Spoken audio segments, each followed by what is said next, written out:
What if I told you that on a single day in 1916, the British Army suffered 60,000 casualties in just one battle?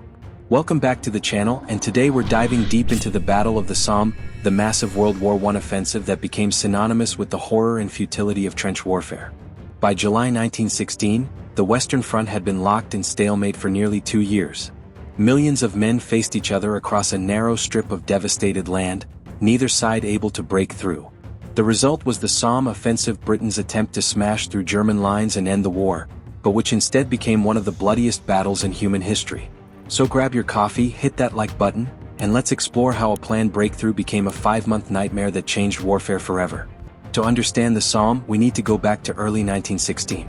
The war had already consumed millions of lives, with massive battles at Verdun draining French resources and manpower. The French desperately needed relief from the German assault, and Britain was under pressure to launch a major offensive to draw German forces away from Verdun.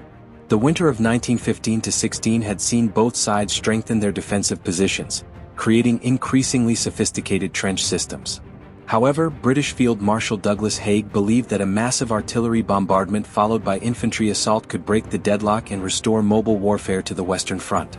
But there was one problem for the Allies: the German defensive system along the Somme River was among the strongest on the entire Western Front. The Germans had spent 2 years fortifying this sector, creating deep bunkers, multiple trench lines, and interlocking fields of fire that could devastate any attacking force. Haig was convinced this could be overcome through sheer firepower and determination. He believed that a week-long artillery bombardment would destroy German defenses and demoralize their troops. More importantly, he thought that British forces, many of them volunteers in Kitchener's new army, could achieve the breakthrough that had eluded all previous offensives. The plan was deceptively simple. British and French forces would attack along a 25-mile front after the most intensive artillery bombardment in history. The Fourth Army would lead the main assault north of the Somme River, while French forces attacked south of the river. They called it the Big Push, and Haig declared it would end the war by Christmas. The British threw everything they had into preparing for the Somme offensive. They concentrated over 750,000 men, supported by 1,500 artillery pieces and the largest ammunition stockpile ever assembled by the British Army. This represented the entire strength of Britain's new Army volunteer forces who had answered Kitchener's call to arms. Haig planned the offensive for months throughout spring 1916, coordinating with French commanders and stockpiling millions of shells for the preliminary bombardment. The British introduced new tactics and equipment, including the first use of poison gas by British forces and experimental trench mortars designed to destroy German strongpoints. The artillery preparation was unprecedented in British military history. For 7 days and nights, British guns fired over 1.7 million shells at German positions, more explosives than had been used in the entire Boer War. Officers told their men that nothing could survive such bombardment, and that they would simply walk across no man's land to occupy abandoned trenches. But these preparations contained fatal flaws. Much of the artillery consisted of light field guns unsuitable for destroying deep concrete bunkers. Worse, many shells were defective, British industry was struggling to meet demand, and quality control suffered as production ramped up rapidly. What the British didn't know was that German intelligence had identified the coming offensive weeks in advance. Increased British activity, artillery registration, and aerial reconnaissance had revealed Allied intentions. Armed with this knowledge, the Germans began their own preparations, moving reserves into position and strengthening their already formidable defenses. The German defensive system was far more sophisticated than British commanders realized. Deep dugouts, some 40 feet underground, could shelter entire companies from artillery bombardment.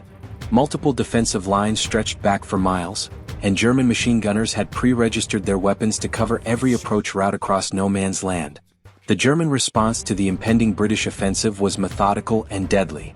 Under the direction of Crown Prince Ruprecht of Bavaria and other experienced commanders, they turned the Somme sector into an impregnable fortress that would make previous defensive positions look primitive.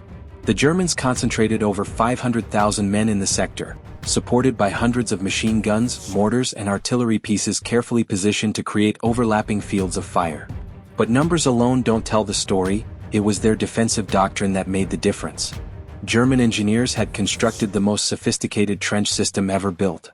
The front line consisted not of a single trench but of multiple positions connected by communication trenches. Behind this lay a second major defensive line, and behind that a third. Each position was designed to channel attacking forces into predetermined killing zones. The Germans also prepared for the expected artillery bombardment. They dug massive underground shelters with reinforced concrete roofs that could withstand direct hits from heavy shells. These Stollen, as they were called, could house entire battalions safely below ground until the bombardment ended. Perhaps most importantly, German machine gun crews had spent months studying the terrain and registering their weapons. They knew exactly where British forces would advance and had prepared interlocking fields of fire that would cut down attackers in waves.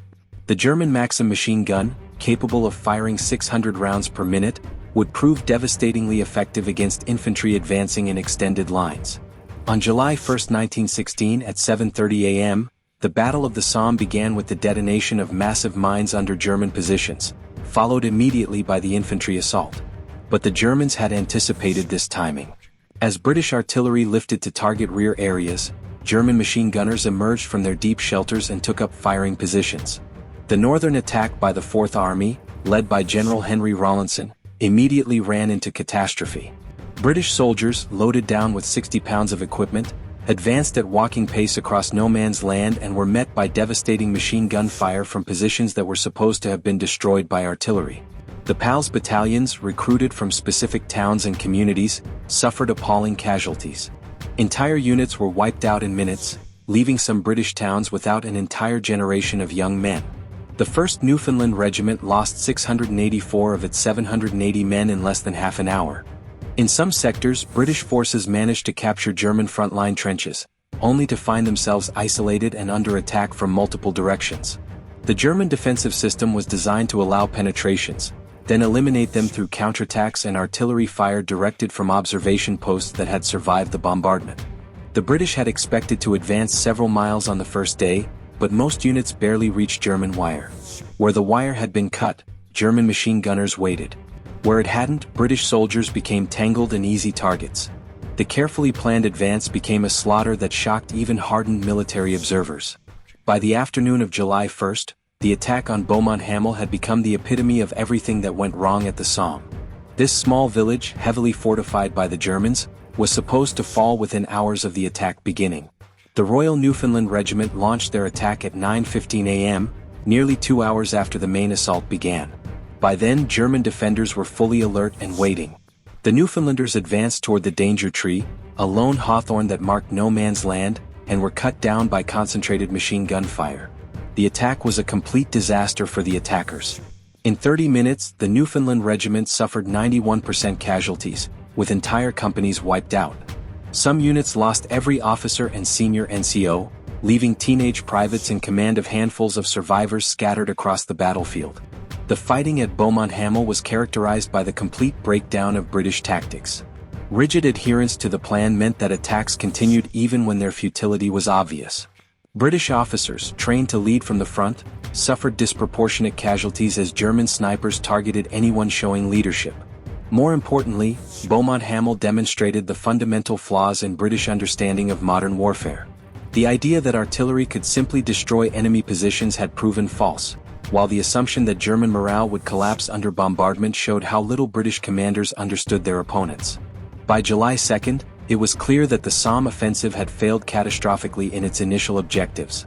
The British had gained at most a few miles along a small portion of the front, far short of their goals.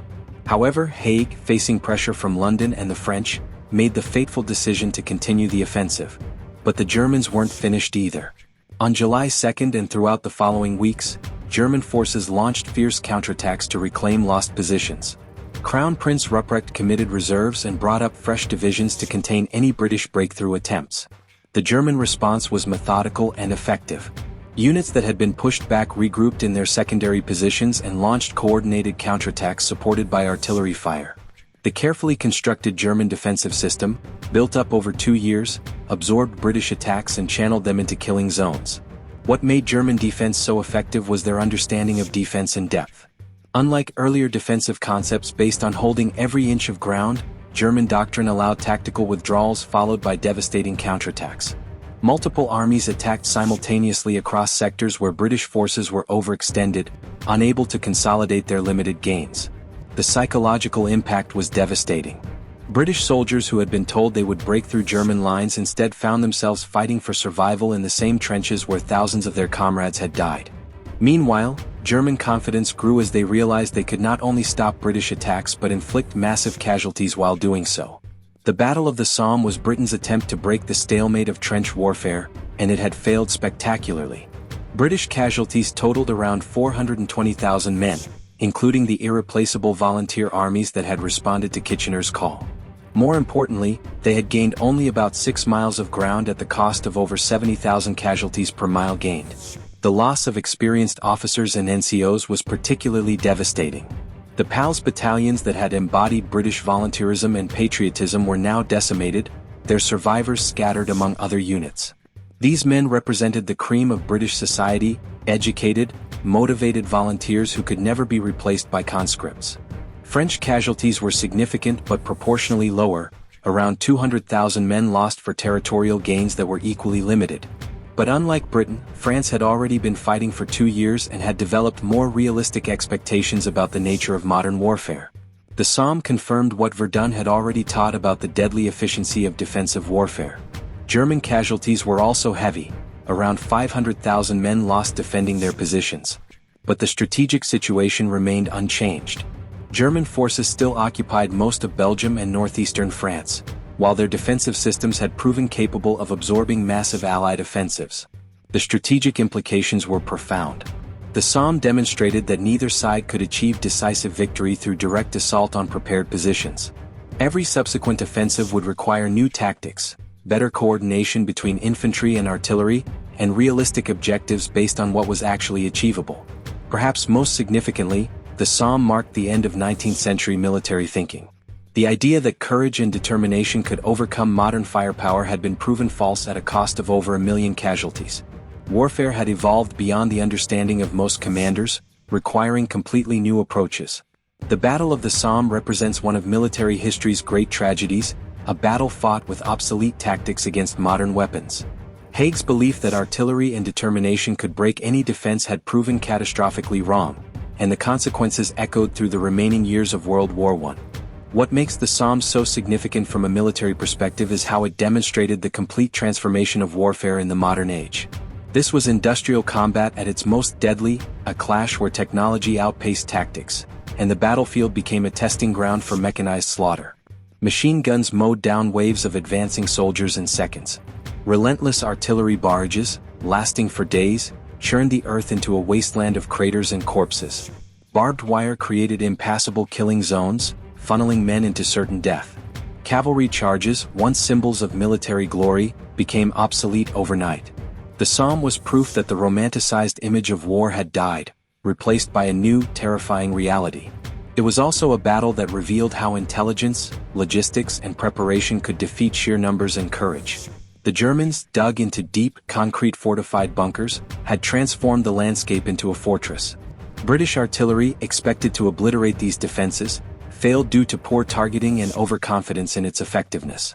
When the whistles blew on July 1, 1916, and thousands of men climbed over the top, they walked into a storm of bullets and shells.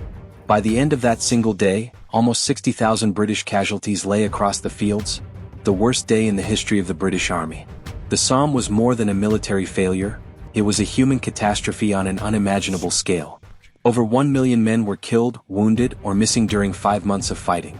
These were not just statistics, each casualty represented a life cut short, families destroyed, and futures erased. Villages across Britain, France, and Germany became ghostly places of mourning, with entire generations of young men wiped out. The Western Front had turned into a vast, industrial machine designed to grind human beings into dust. Yet, out of this devastation came harsh lessons that would shape the future of war. The British Army began to abandon blind optimism and adapt to the brutal necessities of modern combat. New tactics emerged, creeping barrages that moved in coordination with advancing infantry, improved communication systems, and the first large-scale use of tanks, hinting at the mechanized warfare of the future. The Somme forced militaries to evolve or face annihilation. The battle's legacy reaches far beyond World War I. It shattered illusions about heroism and glory in war, showing that bravery alone could not overcome steel, explosives, and poor planning. It proved that wars are won not by who bleeds the most, but by who learns the fastest. The The Germans had mastered defense, but by 1918 the Allies had mastered offense. Lessons born in the mud and blood of the Somme. The Somme remains a haunting warning, that when leaders fail to understand the nature of war, it is ordinary soldiers who pay the price. It reminds us that history is not just about battles and dates, but about the lives lost to human arrogance and the slow, painful progress of learning from mistakes. What about the Somme strikes you most? The sheer scale of the loss, the tactical blunders, or the way it changed the future of war? Share your thoughts in the comments and don't forget to subscribe for more deep dives into the moments that shaped our world.